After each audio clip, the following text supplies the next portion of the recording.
네, 안녕하세요. 여러분들 반갑습니다. 네이업의 권혁철입니다. 금일 이 라운시큐어에 대해서 좀 살펴보려고 하는데요. 현재 이 라운시큐어가 상당히 관심을 받고 있는 상황이죠. 이유는 모르시는 분들 없을 거라고 생각이 들고 있는데, 이 모르시는 분들은 뉴스 한 번만이라도 찾아보면 알 수 있을 것 같습니다. 바로 이 텔레그램발 딥페이크 성범죄물이죠. 그래서 현재 시장에서는 이 정보 보안 관련 기업들이 관심을 받고 있는데, 이 라운시큐어도 마찬가지로 이 보안 테마와 엮여 있다라고 볼 수가 있을 것 같습니다. 오늘 이에 대해서 좀 알아보도록 하고, 이 기술적인 측면까지 보도록 할 텐데, 그리고 여러분들께서 이 라운시큐어에 대해서 궁금하신 점 하나라도 있다면 댓글 남겨주셔서 제가 그 댓글 하나하나 읽어보면서 여러분들 궁금증들 모두 풀어드리도록 하겠습니다. 그러니까 꼭 남겨주시길 바라고요. 그럼 본론으로 바로 들어가 보도록 하죠. 일단 제가 지금 이 헤드라인만 좀 가지고 왔는데 상당히 충격적인 사회적 이슈예요. 뭐 미성년자를 포함해서 뭐 대학생, 직장인, 군인, 뭐 심지어 엄마, 여동생 뭐 등등등 이 딥페이크를 활용해서 음란물을 만들어 유포한다고 한답니다. 아, 진짜 말도 안 되는 상황이 벌어지고 있어요. 아무튼 이 딥페이크 범죄는 이 개인 정보를 활용하기 때문에 이 정보 보안이 중요하다라는 것이 수면 위로 부상했습니다. 네, 그래서 아시다시피 시장에서 이 보안 관련 기업들이 관심을 받고 있는 이유이기도 하고요. 이것은 뭐 라운시큐어뿐만 아니라 뭐 알랩이라든지 폴라리스 AI 뭐 등등등 상당히 관심을 받고 있는 상황인데, 그렇다면 이 라운시큐어는 과연 무슨 일을 하길래 어떠한 기술이 있어서 테마를 엮였을까라는 것이에요.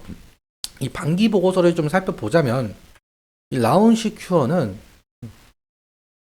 뭐 이런 일을 한다라고 한답니다. 뭐 솔루션 사업, 그리고 뭐 PC 보안, 모바일 보안, 뭐 유비쿼터스, 뭐 취약점 분석, 보안 컨설팅, 이통사 제휴, 디지털 인증 뭐 등등등 이러한 뭐 사업을 진행 중에 있는데, 특히 우리가 좀 자세히 바라봐야 될 거는 이 라운시큐어가 이 AI를 활용해서 이 딥페이크를 탐지를 할 수가 있다라고 한답니다. 그러면서 AI를 생성하고 콘텐츠를 판별하고 스미싱, 피싱 탐지 등의 연구 개발 프로젝트를 시행 중에 있다라고 하는데요. 그렇기 때문에 지금 현재 이 라운시큐어가 이 보안 테마와 엮여 있다. 하지만 이러한 사업 전부 이 음란물 제작 이후, 유포 이후의 대처이죠. 제가 그래서 실제로 이 전 영상, 그러니까 알랩 담당자와 좀 통화를 진행을 해보았었는데, 이런 말씀을 좀 해주시더라고요. 이 딥페이크 음란물 같은 경우 사실상 기술적으로 막을 수가 없습니다. 개인이 사진을 찍어서 자기 마음대로 제작을 하고 있는데 이거를 무슨 수로 막냐라는 거죠. 그러니까 이 원청적으로 이 딥페이크 음란물 제작은 막을 수가 없고 이 유포 이후에 대처를 할 수가 있다라는 거죠. 이거는 이 라운시큐어도 다르지 않다라는 겁니다. 그러니까 지금 현재 이 기업들, 이 보안 기업들이 이 주가 상승 나오는 이유는 이 단순히 테마성으로 엮여 있다. 이렇게 생각을 해주시면 될 것 같고요. 그래서 이 테마성이기 때문에 이 주가 변동성 상당히 클 가능성 좀 염두에 두시면 좋을 것 같습니다.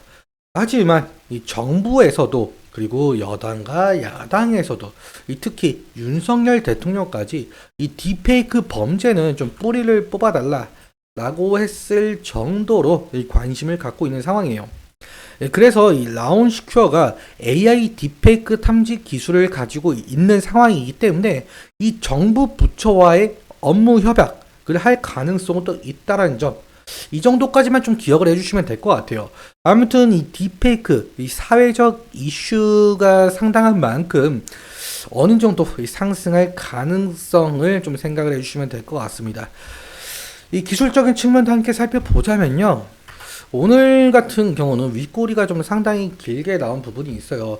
14%까지 상승을 했다가 결국에는 마이너스 2.9% 하락 마감을 한 것으로 보이고 있는데, 일반적으로 이 윗꼬리, 거래량이 상당히 많이 나오면서 윗꼬리가 달렸기 때문에 이 어느 정도 이 물량 소화가 진행이 됐을 가능성이 높다라는 거죠.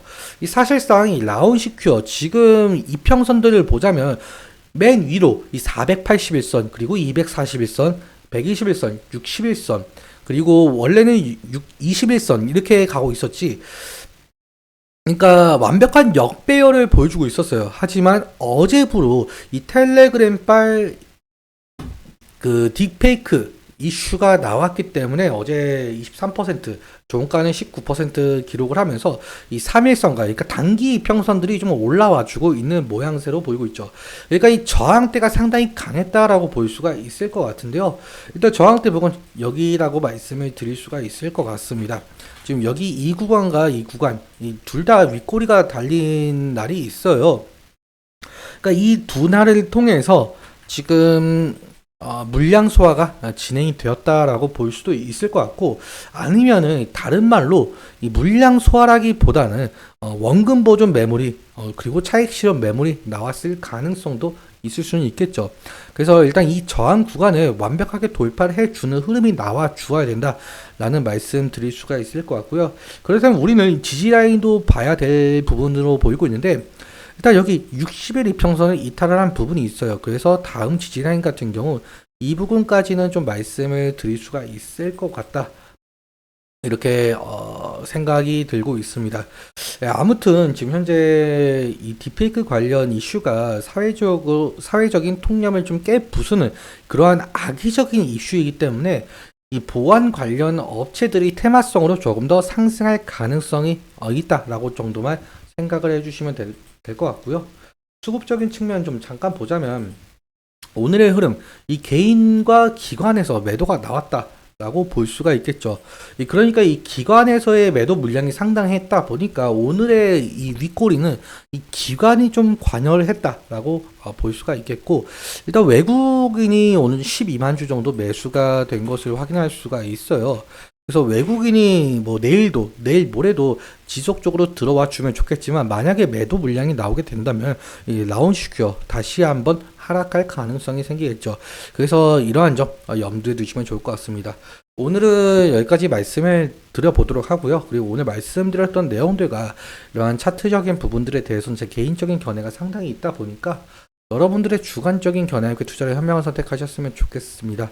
오늘도 시청해주셔서 감사하고, 지금까지 데이언 멘토 권혁철이었습니다. 감사합니다.